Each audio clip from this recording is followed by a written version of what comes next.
자, 14강입니다. 14강은 이제 간섭이랑은 좀 별개의 개념으로 넘어갈 건데, 파동과 속도와 관련된 내용입니다. 자, 파동은 일종의 매질을 통해서 진동이 전달되는 걸 파동이라고 불렀어요. 그러니까 매질이 어떤 상태에 따라서 전달되는 속도가 달라집니다. 다시 말하면 파동의 속력은 뭐랑 관련이 있냐면 매질과 관련이 있다, 이렇게 생각해 주시면 돼요. 자, 그러면 물결파는 누가 파를 전달시키냐면 결국 물이 전달될 텐데, 이 물의 깊이, 수심에 따라서 속도가 바뀌고요. 소리 같은 경우에는 보통 기본적으로는 뭐 물이나 고체도 소리를 전달할 수 있지만, 우리가 일상생활에서 느끼는 소리는 보통 공기가 전달하고요. 이 공기 자체의 빠르기에 따라서 파동의 전달 속도도 진동의 전달 속도, 다시 말하면 파동의 속도가 결정됩니다. 다시 말하면 공기 입자는 보통 뜨거울 때 빠르거든요. 연력학 할 때, 이동희 쌤이랑 수업할 때 한번 했을 건데, 그래서 기온이랑 관련이 있습니다. 줄의 장력, 얼만큼 팽팽하게 잡아당기냐, 우리 영수철 조울로 한번 확인했었죠. 그래서 장력 혹은 줄의 무게랑도 관련이 있고요. 빛은 일단 기본적으로 진공에서 제일 빠르고, 뭐 유리나 어떤 투명한 어떤 매질을 통과하냐에 따라서 그때 속도가 달라집니다. 그래서 물 통과할 때, 아크릴 통과할 때, 뭐 유리 통과할 때, 이때 속도가 다 조금씩 다르다라고 생각해 주시면 되겠습니다. 그래서 매질이 바뀌면 속도가 바뀌는 거고, 이 속도가 바뀌면 무슨 일이 일어나냐? 밑에 보시면 속도가 바뀌는 그 경계에서 일부는 빛이 반사하고요, 일부는 투과하는데, 이 투과할 때 속도가 달라지기 때문에 투과할 때 그냥 투과하는 게 아니고 빛이 꺾이는 순간이 생긴다. 그래서 굴절을 한다라고 생각해 주시면 되겠습니다.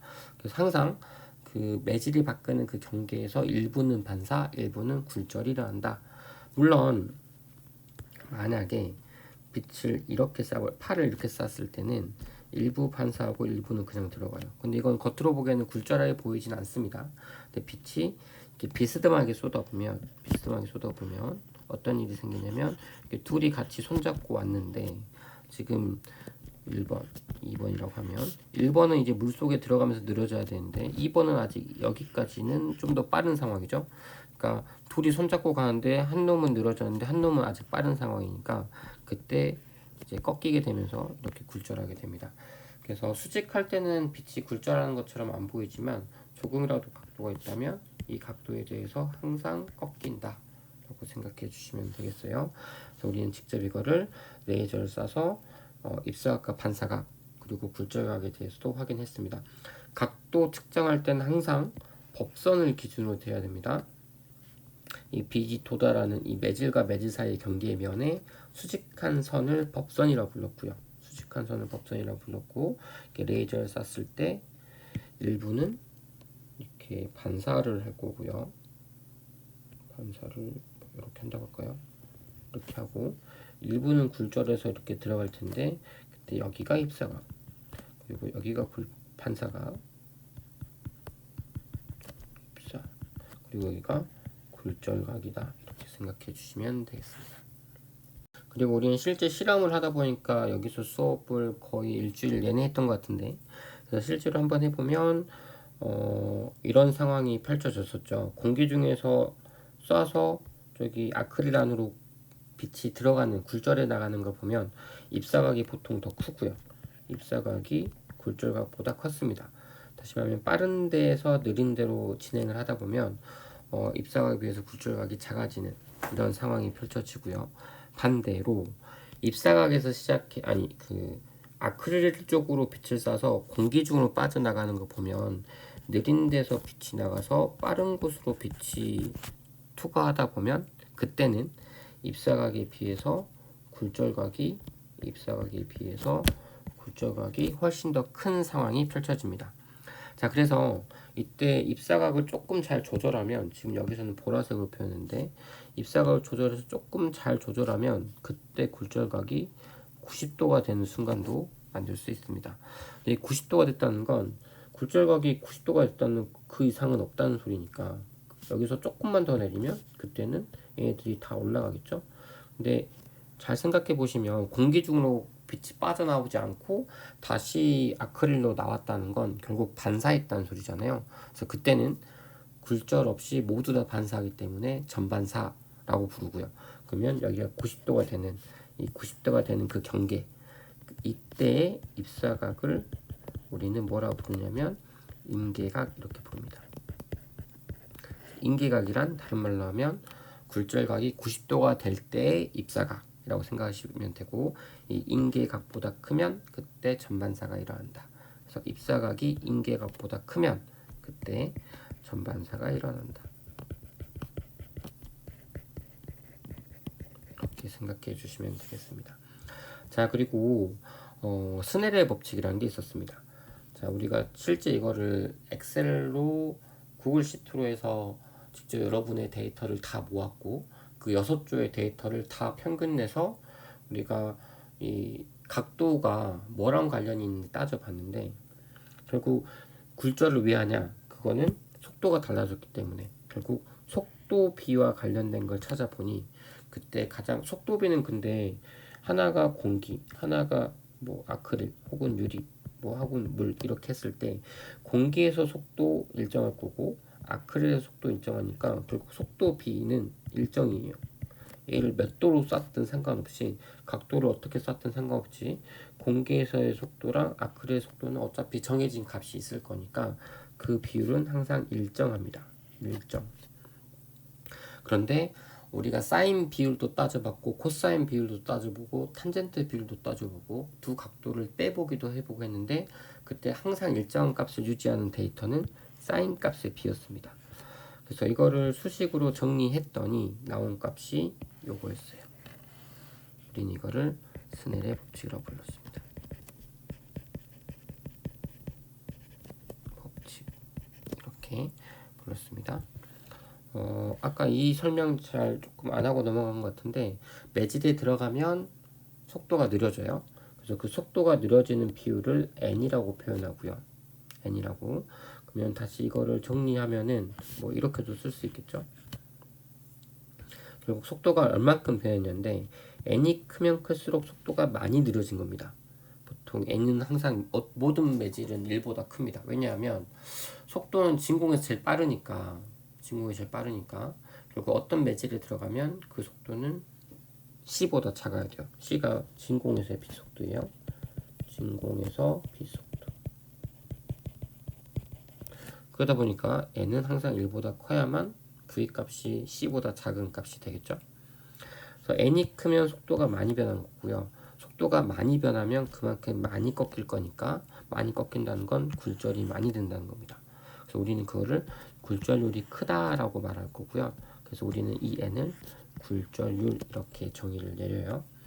그래서 이 스넬의 법칙에 나오는 이 N1과 N2는 1번과 2번 매질의 굴절률이다 라고 생각해 주시면 되겠습니다. 글씨 왜 이러지? 네, 이렇게 생각하시면 되고, 다음 페이지에서 실제 문제풀이까지 이어서 할게요. 자, 세 번째 페이지, 스넬의 법칙 활용하기입니다. 50도로 쌌는데 50도로 반사해서 나오고, 여기가 법선이니까 여기 있는 40도를 읽을 게 아니라 법선을 기준으로 이 각도를 읽어야 됩니다.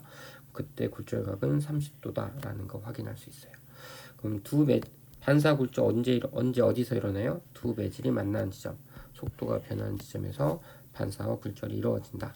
그러면 지금 어떤 걸 물어봤냐면, 입사각과 굴절각의 관계를 나타내는 식을 써라 라고 했어요. 그 식을 이용해서 이 두 번째, 여기 매질의 굴절률을 구해보자. 단 공기의 굴절률은 1로 계산하자. N1은 1인 상황에서 계산을 해봐라 입니다. 지금 입사각도 나왔고 굴절각도 나왔고 첫 번째 매질의 굴절도 나왔으니까 우리는 스넬의 법칙을 이용하면은 N2를 찾을 수 있습니다. 그래서 그대로 대입만 하면 되고요. 지금 미지수가 N1, N2, 세타1, 세타2인데 지금 문제에서 3개를 주어줬죠. N1과 세타1과 세타2를. 그럼 이제 N2를 대입하면 구할 수 있을 거예요. 그래서 이렇게 대입하고 구해보니까 이런 관계가 나오고, 결국 N2는 계산하면 5분의 8이 되나요? 약분해서 이렇게. 그래서 N2는 5분의 8배다 라는 거 확인할 수 있습니다. 그러면 거기 매질에서 속도가 얼마냐? 속도의 정의가 굴절분의 c라고 했으니까 5분의 8분의 c 하면은 결국 8분의 5c. 진공에 비해서 8분의 5배만큼 속도가 줄었다 라고 생각하시면 돼요. 그럼 그 매질에서 파장과 진동수는 어떻게 되냐? 그런데 파원이 바뀌지 않는 한 내가 얼마로 떠는지는 바뀌지 않습니다. 쉽게 생각해 보면 어떤 상황이냐면 빛이 매질에 들어가도 빛이 어떤 특정 매질에 들어가도 속도가 바뀔 수 있는데 이 속도의 크기가 얼마였냐면 V는 파장 곱하기 진동수였는데 이 속도가 바뀌더라도 진동수는 바뀌지 않아요. 진동수는 바뀌지 않기 때문에 결국 F는 고정입니다. 매질이 바뀌어도. 근데 속도가 바뀌었다? 그럼 뭐가 바뀐 거예요? 파장이 변한다 라고 생각해 주시면 되겠습니다. 그래서 여기도 한번 잘 보시면 여기서 구현이 됐을지 모르겠는데 잘 보시면 여기 파장과 여기 파장이 미묘하게 다를 거예요. 약 8분의 5배 더 작습니다. 여기가 람다 제로면 여기는 8분의 5 람다 제로가 되는, 그래서 속도가 8분의 5배 더 준 그런 상황이다 라고 생각해 주시면 돼요. 자, 그래서 파장과 진동수를 비교하라고 했는데 진동수는 그대로 F0일 거고 파장은 속도만큼 줄었을 거니까 8분의 5 람다 제로다 이렇게 생각해 주시면 됩니다. 그럼 파장이 왜 줄었냐? 속도가 줄었으니까. 속도식이 요거라서 V가 8분의 5배로 내려왔는데 지금 F는 일정하니까 람다 제로가 8분의 5배가 되었다 이렇게 생각해 주시면 되겠어요. 자, 다음 전반사하기 위해서는 어느 각도로 써야 되냐? 전반사하기 위해서는 느린 데서 빠른 데로 써야 돼요. 그래서 어느 각도로 쐈을 때 그때 굴절각이 90도가 되면 그 이후부터는 전반사가 될 거다. 그 이유라는 게 거기서 조금만 더 각도를 늘리면 그때부터는 90도 이상을 굴절할 수 없기 때문에 전부 다 반사할 거다 이렇게 생각을 하는 겁니다. 자, 그러면